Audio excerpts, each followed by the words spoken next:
रहमान का रुख कर लेते हैं। रामपुर से बने हुए हैं उबैदुर रहमान, जिस तरीके से आपने तस्वीरें भी दिखाई कि वहां पर नक्शे के आधार पर जांच पड़ताल चल रही है, लेकिन जो दो जन प्रमाण पत्र के मामले में कोर्ट में पेश होना है और वो कोर्ट में पेश होने के लिए नहीं पहुंचे तंजीम फातिमा और अब्दुल्ला आजम, क्या इस बारे में वो कुछ जवाब दे रहे हैं कि कोर्ट में आखिर इस मामले में क्यों हाजिर नहीं हो रहे हैं?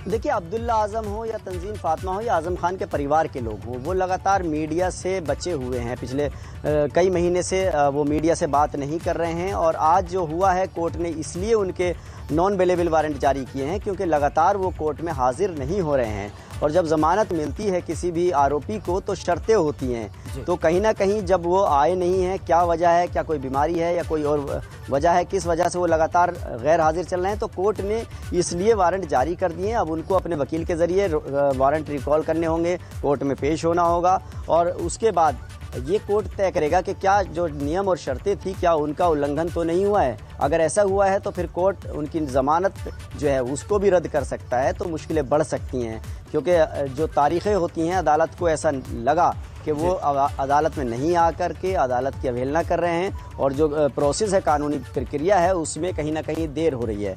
तो इसलिए तंजीम फातिमा और अब्दुल्ला आजम, जो दो जन प्रमाण पत्र का मामला है आजम खान के बेटे अब्दुल्ला आजम का, उसमें क्योंकि आजम खान तो पहले से जेल में है, अब्दुल्ला आजम और तंजीम फातिमा इस मामले में ज़मानत पर चल रहे हैं, बाहर हैं, तो वो कोर्ट में हाजिर नहीं हो रहे थे, इसलिए उनको वारंट जो है कोर्ट ने जारी किए हैं।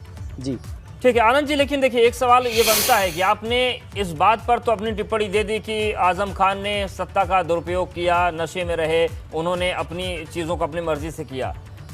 ये बताइए कि लेकिन जो दूसरी टिप्पणी हुई है कि कुछ मामलों में जमानत मिलती है, एक नया केस दर्ज हो जाता है, तो इसमें क्या हो रहा है? ये भी कोई दुरुपयोग हो रहा है क्या? क्योंकि कोर्ट ने इधर भी संज्ञान लिया है, तो इस पर भी तो जवाब आप ही लोग को देना पड़ेगा कि कौन कर रहा है ये और क्यों कर रहा है।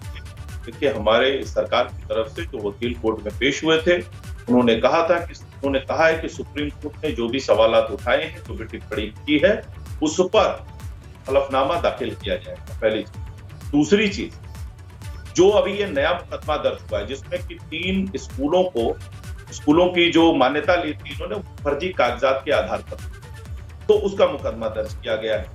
अब जिस तरह से उनके मामले, उनके कारनामे सामने आते जा रहे हैं, उस पर मुकदमा दर्ज होता जा रहा है। अब गुनाह अगर एक तो किया हो इन्होंने तो कोई बात नहीं, इन्होंने सैकड़ों गुनाह किए। जब ये सत्ता में थे तो इनको लगा ही नहीं कभी इनकी सत्ता जाएगी।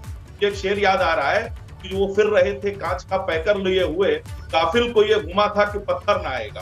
तो जब इन्होंने उल्टे सीधे कारनामे किए, उल्टे सीधे काम किए, तमाम तरीके से फर्जी दस्तावेज बनवाए, अभी आपने देखा कि दो जन प्रमाण पत्र देने के मामले में तंजीम फातिमा और उनके बेटे को कोर्ट ने फटकार लगाई है, वो अभी हाजिर नहीं हो रहा है। तो इस तरह की तमाम चीजें हैं। अब वो जैसे जैसे सामने आती जा रही है, आजम खान साहब पे जो मुकदमा दर्ज होता जा रहा है, और निश्चित रूप से कोर्ट हमें जो भी आदेश करेगी, कोर्ट जो भी हमें फैसला बिल्कुल। लेकिन आनंद जी, ये जो आपने शेर बहुत अच्छा सुनाया कि पत्थर आने का गुमान नहीं था, लेकिन कहीं ऐसा तो नहीं, क्योंकि जब कोर्ट टिप्पणी करता है तो आशंका हो रही है कि आप लोगों ने कहीं एक्स्ट्रा पत्थर तो नहीं मार दिए राजनीति में?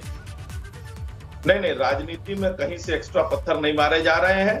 जो भी तथ्य सामने आ रहे हैं, जिस तरह की शिकायतें मिल रही हैं, उस आधार पर मुकदमे दर्ज किए जा रहे हैं। अभी जो मुकदमा दर्ज हुआ है वो 3 स्कूलों के फर्जी कागजात के आधार पर, फर्जी दस्तावेज के आधार पर मान्यता लेने का है, उसका मुकदमा दर्ज हुआ है और उसमें मामले में कार्रवाई चल रही है।